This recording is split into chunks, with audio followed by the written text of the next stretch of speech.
Hi, this is Rae of Sunshine, and today I'm going to be asking my boyfriend how it felt being with a person that was addicted to heroin, aka fentanyl. So, question one, how did it feel when I first told you I tried heroin? Uh, Honestly, I thought I was really disappointed. Uh, Never thought you would do something like that. Kind of felt like a little betrayed, basically, yeah. Obviously, it was like, what did you think? And what did you think in your mind? What is heroin to you? Like in movies, and people portray it, they show like people shooting themselves up. What did you think I was doing? Well, when I first saw, well, first heard you were doing it, I honestly thought you were like doing needles. Honestly, I don't know. I just thought it was the grossest thing in the world someone could possibly do to themselves. Okay. What was it like when I was high being around you? Honestly, if I hated it. I hated it. Just because couldn't go nowhere, couldn't do anything. Like you, We were poor for a while. we struggled hard.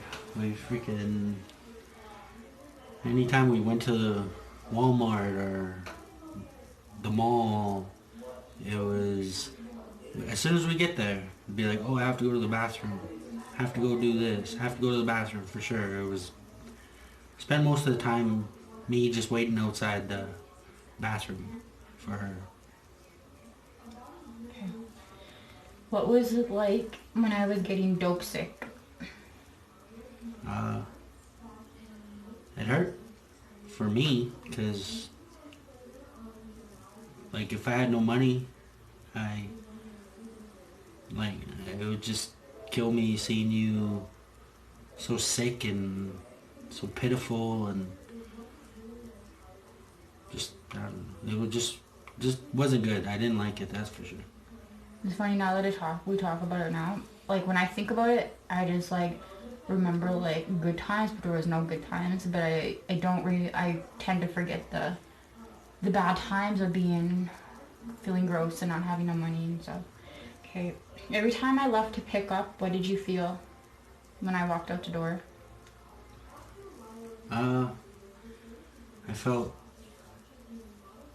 like sometimes like sometimes I felt like I'd never see you again, or that'd be the last time seeing you. Something bad would happen. You wouldn't come home. Like you get picked up, stuff like that. From first meeting me, how did I change, like from being when you first met me, sober me, and then to a full blown drug addict? Well, when I first met you, it, they were, I I don't remember know, I it laughed a was, lot. yeah, you were shy, you were quiet, you were,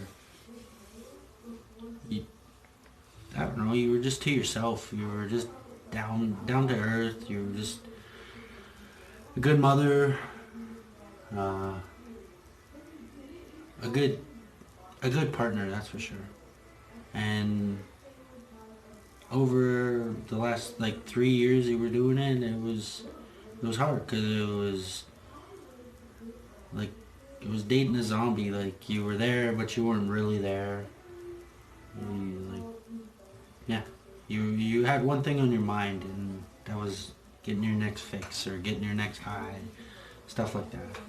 Yeah, that's true. Okay, I guess that answers number 7. Why did you call me a zombie? So, anyways, 8. Was it hard loving me at my worst? Yeah, it was hard. There was days I felt like giving up. There was days I didn't. I just kept wondering why I'm putting myself through this. Why am I still with somebody that like it felt like you gave up. So it just put extra pressure on me to be like, well, why am I still around? Why am I still putting myself through this? Why am I wasting good years of my life trying to help somebody that doesn't want to get better? Okay, when days we didn't have money, was it a lot of stress trying to find my fix? Did I put a lot of stress on you? Of course. Of course there was a lot of stress on me. I was mean, wasn't I? You're very mean. I basically did whatever to get money out of him. If I had to fight, just leave. And yeah, selfish. When I stopped coming home and staying out for days, how did you feel? And what did you think? Well, like the first time you did it, I thought I was dead. I thought you were dead. I honestly put out a missing persons report, and I just, because it was my first time going through something like this. I didn't know people were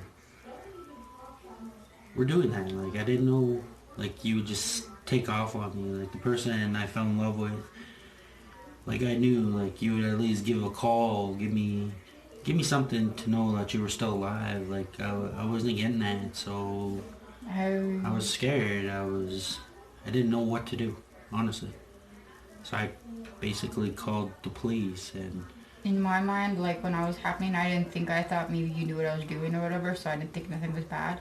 And as the days went on, I started getting more scared, and I was scared to call home because I thought you'd be mad at me, so that's why. And I just made it worse. Yeah, and like towards the end, it was you take off, and like I'd basically just justify it. Like people were like, "Oh, you're letting her go like that," and it's like, well, I know what she's doing. Like she's done it to me before. I know what I'm coming up to. Like I know what's going on, what she's doing. Like she's just getting her fix, and she's trying to keep the stress off me for not having money. Like we were barely surviving. Like there's a lot of times we're asking people for money, asking handouts, just doing shady shit just to live an extra day. Like we just felt like we were just living day to day each time. And like over time it just became normal. Yeah, that was bad. Okay, well obviously did you want to give up to some time? You said yeah. And then the other one was what would people say about me, but obviously you just said that. Anyways, I'm sorry for the shit I put you through. It's okay. It's not okay. And what people don't understand is we've been together for 5 years. First 2 were great. I fell deeply in love with this girl. She went down a bad path, and like if you're with somebody, don't give up on them. Don't think they're never gonna go back to who they were, because it just takes one stupid thing like them losing their support or them losing a reason to keep living. Yeah, that's the thing too, is like I always remember I always felt like I was alone, or I always felt like I had no family. I started thinking I was like homeless and stuff. I was just a drug zone, but now I see it. I started talking to my mom again, but I stopped. I started pushing everyone away. I always felt like I was alone and lonely, and I was depressed, but I didn't realize it was the drugs making me depressed. And also the worst thing to do is push someone away that is doing that, because a lot of people out there do not give a shit about each other. So if your loved one's out there and you're trying to push hard, tough love on them by like stopping talking to them, it might not work for them, because the one time that they do smoke and they do nod off and it turns into an overdose, no one saves them, you know? And you'd rather be in touch like with the loved one, or even have them using at home or even outside, than have them using somewhere in a trap house or somewhere in a back alley where most people do it, and then them overdosing, because most people will run away on the person that's overdosing. Many people don't know that you can't get in trouble for calling 911 to help somebody out. And yeah, you can get charged by police if you're helping somebody that is overdosing. So, and if you have a loved one that is using, please remember to get a Narcan kit and educate yourself a bit. All right, any other questions, babe? You're the one answering. Do you You're have asking me anything else to add in? No. No? Nice. Alrighty. Well, I just wanted to make that video. Everyone has questions about, you know, being a addict or whatever, but no one ever asked the persons that had to deal with being with the addict or seeing them at their worst and everything. So, anyways, thank you for watching this video. Please like and subscribe, and remember, one day at a time.